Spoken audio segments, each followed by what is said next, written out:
Tex,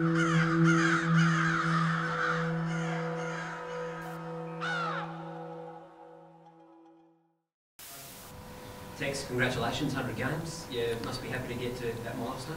Yeah, it's exciting. Little boy from Broken Hill growing up wanting to play AFL for my whole life, and being able to play 100 games for a footy club I grew up barracking for, and one that I love. I'm excited and looking forward to it. You think back to those first days you arrived at the club and how young and raw you were? Yeah, I actually saw a photo the other day of when I first got to the club, and skinny, tips in your hair, and how times have changed. But yeah, I was lucky enough to get the opportunity from this club, and went through the scholarship program, and then lucky enough to play. I think it was my debut against Collingwood on the MCG, and here we are today. So exciting times. Did you really doubt yourself early? For what? Just doubting your own ability. What if I could play AFL? Yeah, like early on. Oh, I think when you come into the system, you play one game, you get a taste of it, and you understand what you need to do to continue to play at the level. So there's always doubts in your mind, but you've got great coaches around you, great senior players, so they always help along the way, and I've had some good mentors along the way. So. Was it challenging when Craig was here, because there's a lot of obviously people on your team who kept dropping you back to normal? Was that probably your most challenging part of your career? Good learning curve for me. He was always on to me about my defensive stuff, and I think I've got it to a level now that it's consistent.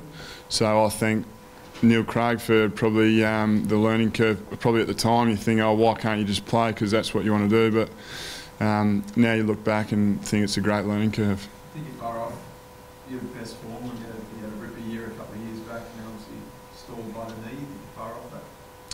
Oh look, my form isn't at the standard for me as an individual, but I'm still playing my role for the team, just like we ask the other 21 blokes to do. So I've been working closely with Teague and the other coach, Campo, to get back to where I want to be. But as I said, I'm just playing my role for the team.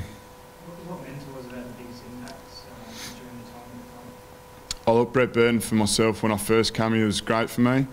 And obviously Scott Thompson and VB have been great for my leadership coming into this year.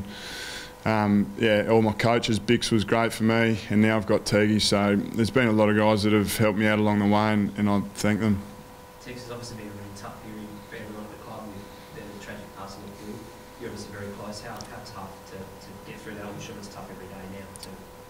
Yeah, it's very tough. He was great for me, and I started to build a great relationship, and fell in love with Phil. But at the end of the day, footy's got to move on, and he'd want that to move on. So we'll cherish the moments that I had with him, and the team had with him as well. So, but Campo's coming, he's doing a great job. The cornerstone that Phil brought in, all the philosophies, Campo's had to come in and preach the same role that Phil wanted to do. So he's been great. Unprecedented circumstances, obviously, with that aside. How do you enjoy the role as skipper for the club? Yeah, it's been great. Really enjoyed what we're building as a footy club, and I've got great support in the leadership group. I think that's the beauty of today's game. Most clubs now have leadership groups, and I've been able to fall back onto the guys in there and help get them to help me out. So it's been great. I like Tex. Really final match? For me as an individual, yeah, probably the prelim final against Hawthorn would be great, and obviously your debut when you first get the opportunity. You said earlier in the week that Danger was copying some sledging about where he's going to go. Do you at any stage sit down with him and talk about his future, or do you completely leave that up to him? Oh, that's his decision, mate. He's got to make that decision, but I think there's other guys that are out of contract as well. They're just as important as Danger is, so we'll let them make that decision. Broader issue around the AFL, you guys going up to Sydney, is the treatment of Adam Woods. And if you report saying that he could prematurely retire, if he did that, how would you see a great of the game bowing out in such circumstances? Yeah, obviously it would be disappointing. He's a great of the game, and it's disappointing that it's got to this stage. So, to be honest, I don't really feel comfortable talking about it. That's up for Adam and his family to work out in the Sydney Footy Club. But the Adelaide Footy Club, all we can do is show support to Adam and his family. So yeah, if he plays, then obviously that means cheering him, or, at least not booing him during Well, hopefully he doesn't get too many kicks. That'd be. But yeah, as I said, it's up to Adam and the Sydney Footy Club to work that out. As a leader of the club, do you have a bit of a message for fans in that regard? Look, I got booed when I went up to the showdown, but at the end of the day, you move on and you don't want to comment too much. I don't want to add fuel to the fire, and we'll just let them decide that.